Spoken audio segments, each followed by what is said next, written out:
بسم الله الرحمن الرحيم.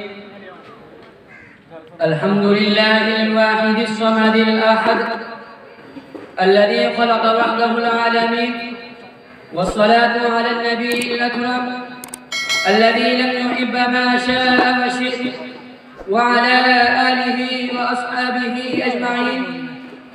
أما بعد، فأعوذ بالله من الشيطان الرجيم. بسم الله الرحمن الرحيم. ولقد بعثنا في كل أمة رسولا أن اعبدوا الله واجتنبوا الطاغوت، فمنهم من هدى الله ومنهم من حقت عليه الضلالة.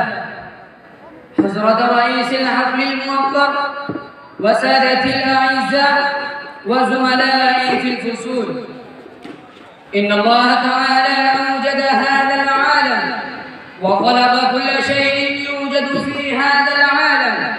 الله واحد أحد صمد قادر على كل شيء، جبار قهار، هو الذي بعث الأنبياء والرسل إلى هذا العالم لهدف أن يوقظ الناس من عبادة الأوثان إلى عبادة الله، ومن عبادة الأشجار إلى عبادة خالق الأشجار، ومن عبادة الأولياء إلى خالق الأولياء.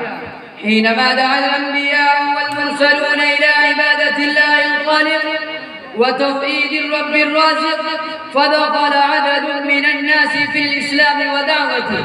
أخيرا أرسل النبي الخاتم بالكتاب الخاتم إلى هذا العالم لإنجاء الناس الهالكين من الكفر بالله إلى توحيد الرب الجليل.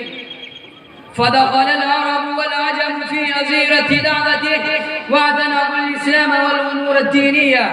هؤلاء هم الرجال الذين اعتقدوا بتوحيد الرب الجليل، هم الذين آمنوا بتوحيد الربوبية وتوحيد الصفات وتوحيد العبادة والألوهية. أما توحيد الربوبية فيجب على العبد أن يعتقد بأن الله وحده.